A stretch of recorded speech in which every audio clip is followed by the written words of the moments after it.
Hey, what's up, you guys? Welcome to episode 2 of That's So Crazy. Today's episode is majority about real estate questions. We're going to be asking Ashley all the things that you guys need to know as young adults in college. And you're really laughing. Why are we laughing? And we just want to, ask some questions to hopefully educate you guys. Obviously, we're learning ourselves too. And maybe extend our knowledge to you, especially Ashley. So just tune in, sit back, relax, and here we are. We're going to jump right into it. Oh my gosh, there's a lot of me talking in this episode. Oh, well, we can talk about, I'll give, an intro. Yeah, you can just say, obviously, we know nobody can afford that. Okay, so, a little bit about me. I got into real estate 2 years ago. I started right after high school, and I did my first deal starting at 19. So our generation can't afford homes. They don't know how to buy a home. School doesn't teach you how to buy a home. School doesn't teach you about down payment. School doesn't teach you about credit score. School doesn't teach you anything that actually exists in the real life when it comes to affording and actually living in a place. So when I got into real estate and I started having people reach out to me from college, I realized how much they don't know and how much our generation is really screwed in that way that they don't know what's going on. I didn't know what was going on and how the process is, and that you can actually buy with a lot less money than you think.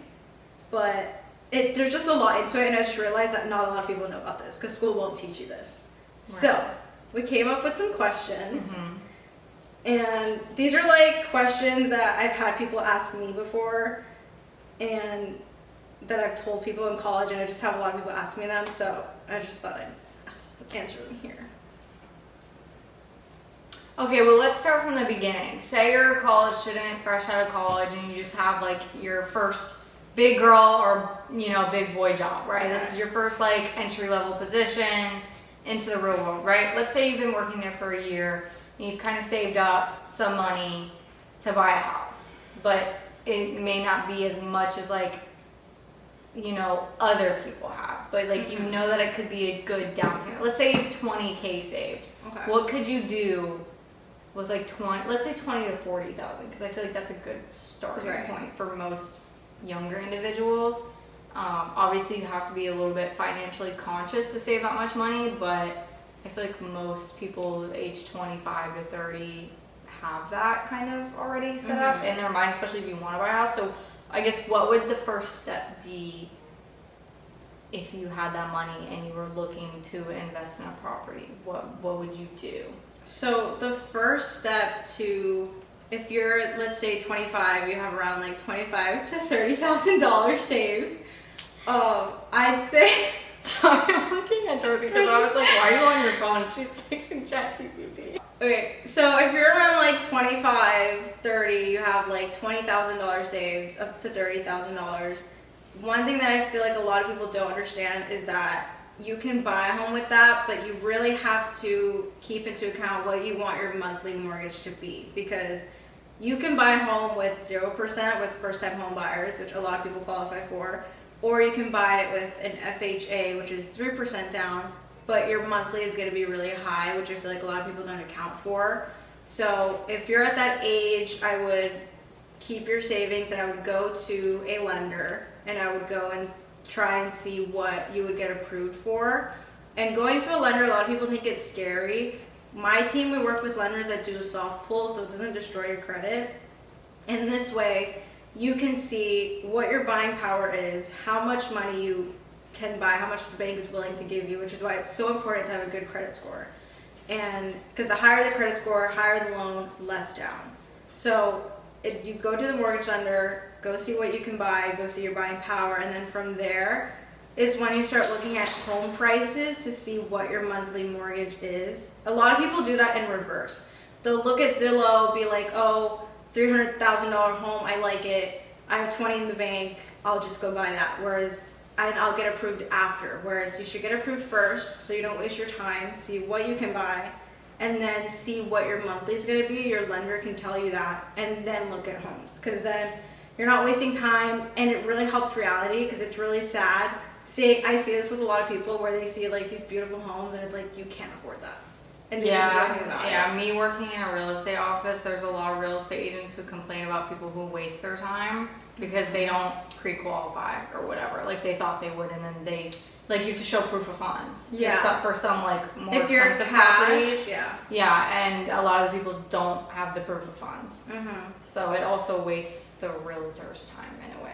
Yeah, which is when it comes to like picking a good realtor. A lot of realtors are, of course, we're doing this as a job, Right. but it's like, it's more than just a job. It's like customer service as well. So you need to find an agent who's not solely focused on money and actually cares about your well-being and like getting you in a good home. I see a lot of agents putting people in homes that they can't afford the mortgage, like they didn't know what was going to happen, or a lot of people who buy what they didn't want because they didn't know what they could afford, and the agent just didn't care to explain it to them and like help them out. So you need to find an agent that cares about both. Correct. Or you're screwed. Do you have a question that you want to ask? Yeah, Or like you wanna what add? what made you like get into real estate? So my family is in construction. They're general contractors. I have a family member who is also a real estate agent, and I've lived in, I think, 12 homes in the past 20 years. I've moved countries. I've been to 13 schools. So, like, I moved a lot, so I actually started to enjoy looking for homes. Every year of your life. Yeah, I changed schools. That's and insane. when I moved to Florida, I went to 3 schools in 5th grade. So I started to like touring homes because I did it so much because I kept moving. And then I've seen people get degrees, and it's just not what it was 30 years ago. Like, degrees don't promise you a job anymore. They don't promise you high pay. Yeah.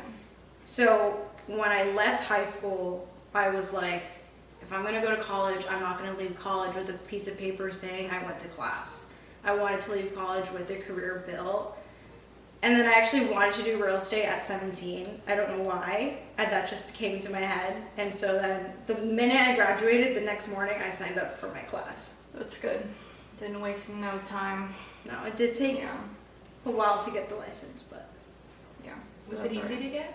Or it was online, which a lot of people don't know that. You can get it online. You know, this is something, just to add to that point, some of the agents in my office, they kind of like make, I think we've talked about this before, they kind of make a point that they think that the real estate exam is like too easy because like they feel like a lot of like not so smart people get their It's lessons, very easy. and then they like end up screwing a lot of people over and like not doing their due diligence and just like not being great. I do think it's crazy that any 18-year-old out of high school can get a Wait, real it estate is a little license and can crazy, go sell yeah. houses. Yeah. I think that's really insane. I'm glad I was able to do that because I took advantage of it. Right.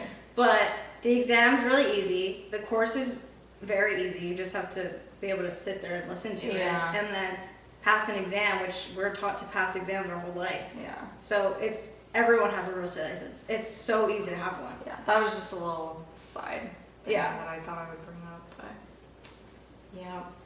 I guess, can you explain for the people that don't know, like what happens when you do, because some people might not even know like what a mortgage is. Mm-hmm. So how would you explain a mortgage to somebody and how that is actually being paid back into like you know the interest thing that we Yeah, talked so about? interest rates are high Yeah. and people don't buy. So it's a really big thing. So I'm sure you've heard of it too, like date the rate, marry the house. Mm-hmm. So that means is that rates are always changing. They change actually like every week. Yeah. Sometimes they change like daily. So when you are looking for a home and let's say right now our interest is 7%, you can always refinance. And depending on your lender, our lenders refinance for free. So rates go down, refinance it, you'll have a lower rate. That's changeable. It just is the market. Right now we're in a buyer's market, so if you're looking to buy right now, it's really good for you to buy because sellers are sitting on the market and they just want offers. So a mortgage, interestingly enough, which again, school doesn't teach you, the first few years of your mortgage, you're not even paying your house. You're paying your interest. So Yeah. a lot of your money isn't even going to your home, which is why people don't like buying in a high interest market. So if you have the money to buy and you have a home you like, you should buy and refinance, but just know that your first, like if you're on a 30-year loan, like your first like 5-10 years, you're just paying interest. None of that is going to your house, which people don't know. People don't realize that. Like I know that just because they teach us that in business classes at least. But obviously if you're not getting that degree, you're not going to know. Like, or I don't know, different curriculums at different schools and stuff, but. Which is why it's really important to speak to a lender, because there's first time home buyer programs, there's 0% down programs, like there are so many programs out there for you to buy and put nothing down up front.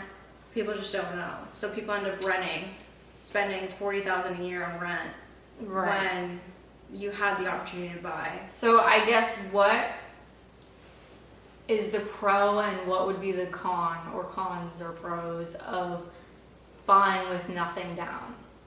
Your mortgage will be higher because you're not putting anything up front. And certain loans can have really funky terms. There's so many loans out there, and you have to get to one that like fits for you because there's so many, and you don't want to get like screwed over in the long term. So if you want a lower payment, you're gonna need more down. If you want a higher payment, you can put less down. So I guess for maybe someone who gets out of college and maybe you don't, like you want to live on your own, you're tired of like living with your parents, or you just don't have the option of living with your parents, but you don't necessarily have enough saved up to buy a house or whatever, like what would your suggestion be? Like, or I guess say they're kind of in between, like they could rent, but they could also buy. Like, what would be your advice to determine if you should continue renting or buying? I'd say that if you're straight out of college and you're looking to move out on your own, but you still want to invest, I think renting is good in two scenarios. If you don't know where to live, if you don't know where you want to like build a foundation of your life, don't buy a house, because in a year from now you might not like it and you're stuck in a house. So definitely rent. And if you don't have the money to put down, you know, like and you want to save, don't get a rent where you can't save during that process. Right. So you can, if you're in a position where you're lucky enough to pay a rent and save and then buy a property to invest it or do house hacking, that's like the best way to go about that. Or just have roommates and have them pay off your mortgage. Okay, that's smart. Yeah. Okay. Any questions for you or any points you want to add? This is like a very serious I just want to make sure you're included. Oh yeah. No, I'm listening. I'm trying to learn here because I don't know most of this stuff. But that's good. That's good that I only know because of my finance classes. So, and I work in a real estate office. I used to want to buy properties like bad, like fixer uppers. houses, Yeah, which is still good to do. Yeah, it just you have to have a lot of money to be able to fix them up, or you can go the lending route where you go to the bank and you say, hey, like I want this money to construction loans to fix up this house or whatever. And the goal, because you basically have to go to the bank and explain yourself. Like they're not just gonna hand you the money, and they have to go through and give you a credit check and all that stuff. And if you're good and like you have a good income or whatever, they'll most likely give it to you. And you just say, I want to fix up this house and turn it, like flip it and turn it into an Airbnb or a rental property. And if you have sufficient funds or whatever, they'll give you the loan. But the thing is if you use that loan, you have to be able to make your money back. Because a lot of people don't realize that. Like, they see people flipping these houses and making their money back and stuff, but it takes a lot of work. Like, you have to think about, are you going to do these projects by yourself, or are you going to pay people to do it for you? Because if you pay people to, like, you know, fix flooring, it's going to be like more money you're paying. So that's why a lot of people go in and they like flip the houses themselves, or they have like friends that can do it for cheap or something. But yeah, because you can get really screwed over, and then you have these loans that you have to pay back, and you're not making money on an Airbnb. I think a lot of people think that real estate's like this fast money. No, it's very like business, and it's not. It's long-term investment like business. Yeah.